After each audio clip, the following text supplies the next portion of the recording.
Welcome to the next lesson. In this lesson, we will be talking about the hypothesis testing and we will be talking about the students' t-test to test the hypothesis. So let's see what is students' t-test.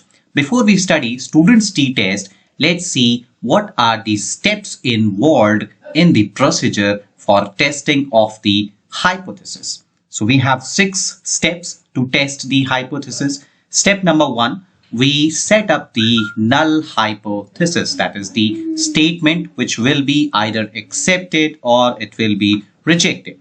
Then step number 2, we will be defining the alternative hypothesis. This will indicate whether one-tailed or two-tailed test is to be used.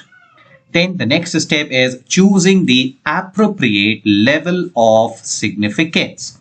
So generally this is fixed in advance, been given into the question. And the next step is to calculate the value of the test statistic under the null hypothesis. Step number 5, then we need to compare the calculated value of the test statistic with the tabulated value of the statistics as the desired level of significance. This level of significance we have already defined into the step number 3. The test statistic we have already calculated into step number 4. Then we will use the tabulated value and then we'll compare the calculated value of the test statistic with the tabulated value for that specific level of significance. Then in the last step, this is the decisive step. This is where the hypothesis will be accepted or rejected. So the condition is if the calculated value is greater or equal to the tabulated value, then the null hypothesis is rejected. Otherwise, the null hypothesis is accepted. So if the calculated value, let's say if the calculated value is CV is less than the tabulated value, then the null hypothesis is accepted. Otherwise, the null hypothesis is rejected. So now let's talk about the students' t-test. Let x1, x2 and so on till xn. These are the random sample of size n. Here a point to be noted that students' t-test is applied for a sample size n is less than 30. And now this sample has been taken from a normal population with mean mu and sigma square. So the student's t-test is defined. This is the calculated value that we need to calculate and compare with the tabulated value. So t is equal to x bar minus mu divided by s. This is divided by under root n, where this x bar is basically the mean of all the values into the sample. And the mean is indicated by 1 upon n sigma of x of I. So this is the mean of all the values of the sample, that is sample mean. And s is the standard deviation, where n is the number of sample elements and xi minus x bar whole square. So we'll use this formula to get the standard deviation. So this is how we can calculate the t value. So this will be the calculated value will be compared with the tabulated value. Now let's see what are the assumptions we use for the students' t-test. There are 3 main assumptions. Assumption number 1, the parent population from which the sample drawn needs to be normal.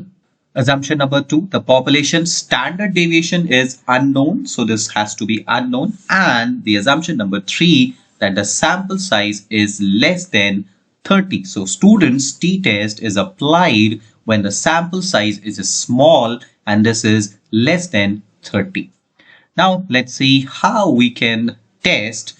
We can perform t-test for single mean. So suppose we want to test. So let's say if we have a random sample xi with some values of size n has been drawn from a normal population. Remember, this is the assumption that population has to be normal and the sample size has to be less than 30 with a specified mean. So this is mu. So where the population has the mean at mu. If the sample mean differs significantly from the hypothetical value mu, this is the hypothetical value mu of the population mean under the null hypothesis, The sample mean has been drawn from the population with mean mu. These are all the assumptions. These are all the suppositions we are doing here. Now there is no significant difference between the sample mean x bar and the population mean mu. So we'll calculate this statistic t, where we know this is mean, this is the hypothetical mean, this is the standard deviation, and this is the number of elements, or this is the sample size. So now we can see we'll compare this calculated value t with the tabulated value t at certain level of significance. Normally it is already decided, will be given into the question. If the absolute value of calculated tabulated that is greater than the tabulated value t, then hypothesis is rejected. We have already seen in the steps, the last step, step number 6, if the calculated value is smaller than the tabulated value, then the hypothesis may be accepted, otherwise hypothesis is rejected. Now let's see this with the help of an example. This will clear all the doubts, and this will clear the concept of the student's t-test. Let's see what the example says. So example number 1, we'll talk about first. We have 10 individuals and this is a sample size with 10. So 10 individuals are chosen at random from a normal population. So at the heights of, or these are found to be in inches. So these are the height of 10 individuals in inches that has been taken randomly from a normal population.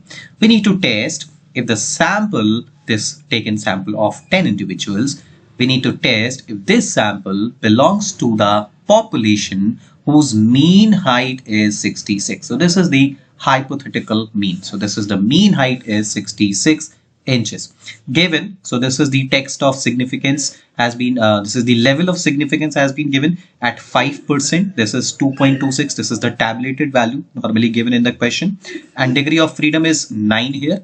Obviously the degree of freedom is n minus 1. So here n, that is the sample size 10 minus 1, this is equal to 9. So which is the hypothesis statement? So this is the hypothesis. We have to test if the sample belongs to the population whose mean height is 66. So this is the step number 1, defining the hypothesis. So here the hypothesis is whether this sample belongs to the population whose mean height is 66 inches. Now we need to define the tabulated value. So we have this tabulated value t at 0.05. That means at 5% level of significance. At 5% level of significance, the tabulated value of t is 2.26. Now we will calculate the statistic. So let's do it. As we all know that just to get the t statistics, we have the formula. This is the x bar minus mu s upon under root n. So let's create the table.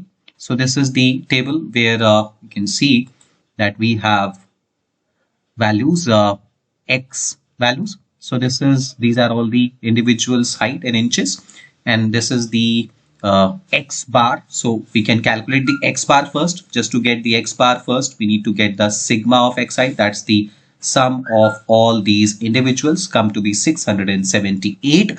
The total sample is n. So x bar will be calculated by sigma of xi divided by n. So sigma of xi is 678. Divided by 10, this is n, the sample size. So this comes to be 67.8 inches.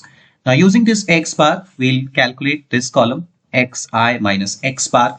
So here we have seen, so this is xi. So the first one will be 63 minus 67.8. So this comes to be minus 4.8. The second value is again 63 minus 67.8. This again comes to be minus 4.8, and in the same way we'll calculate all the values.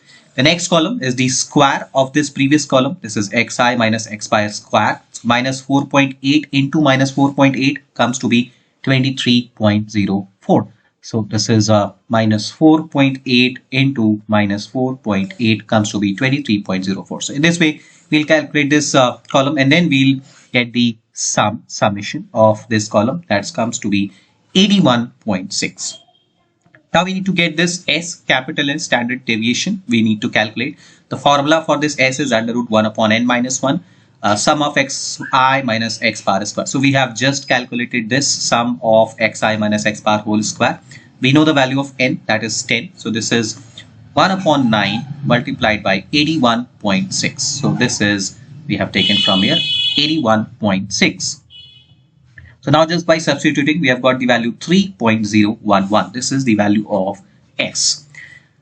So now the null hypothesis that the mu is 66 has been given into the question. That is the hypothetical value. So here you can see this is the hypothetical value 66. So hypothetical value mu is equal to 66. That is the population mean is 66 inches. Now under the null hypothesis, we will test the statistics that will apply the student's t-test formula. T is equal to x bar minus mu upon capital S upon under root n. So x bar we have already calculated. This is 67.8. If you will see this 67.8. Mu is the hypothetical value given in the question. So we have mu is 66. Capital S we have just calculated. This is 3.011. And as we know that n, that is the sample size, is already 10. So this is under root 10. So on solving, we can see that this is 1.8904. So this is the calculated value. T is equal to 1.8904. So degree of freedom we have already calculated. This is 9 given in the question. At 5% level of significance, the tabulated value is 2.26. Now we need to compare these two values, and we can see that the calculated value 1.8904 is less than the tabulated value 2.26. That means null hypothesis may be accepted. So that means we have accepted, we may accept the null hypothesis. So null hypothesis may be accepted. That means the sample belongs to the population with mean 66. So the data does not provide any significant evidence against. So it is not against, it is in the favor of the hypothesis that the population mean is 66 inches. So we have accepted the null hypothesis. Let's see a very quick another example where the hypothesis will be rejected. So here a random sample of 16 values, that means n here is 16, is taken from a normal population.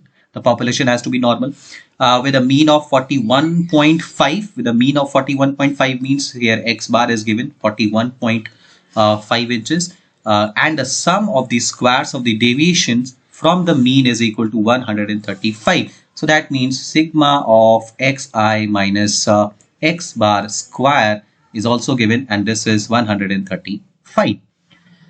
Now we show that the assumption of a mean of 43.5, so this is assumption of a mean of 43.5 inches for the population, is not reasonable. So we have to show that this is not reasonable. So mu is given in the question, that is 43.5. So we have to show that this is not reasonable. That means null hypothesis have to be rejected. So let's see when given, what is this? This is the level of significance. Here it's 5%. T at 0.05. So this is at 5%. So let's see what will be the result at 5% and what will be the result at 1%. So we have two levels of significance. So we'll directly calculate the statistic. Just to get the statistics, we already have n. We have x bar already given in the question. This is already given in the question. Using this, we'll calculate the capital S. So as we can see, 1 upon n minus 1, this is 1 upon 15, and sum is given 135. So this is coming 3. So capital S is coming 3. Now we'll simply get the statistics. So this has to be t. This is t. So t is equal to x bar minus mu upon s upon under root n, where x bar is 41.5. Mu, the hypothetical value, is given in the question, 43.5. We have calculated s as 3, and we know that n, that is the sample size, is 16. So on calculating, we can see that this is coming to be minus 2.667. But if you know, we used to take the absolute value of the calculated. So this is 2.667. We used to take this absolute value t. So this is 2.667. So the calculated value for the t statistic is 2.667, and the given value here is 2.13 at 5% of level of significance. So for 5% level of significance, 5% level of significance, we know that the calculated value 2.667 is greater than the tabulated value, which is 2.13, and hence H0 will be rejected. That means it's not reasonable, right? So hypothesis will be rejected at level of significance at 5%. But if we'll see level of significance at 1%, so if I'll see at 1%, then this level of significance is 2.95, which is greater than the calculated value 2.667, and at level of significance at 1%, H0 will be accepted. So this is how we check the hypothesis using the student's t-test. We'll meet in the next lecture with more such problems and some more tests.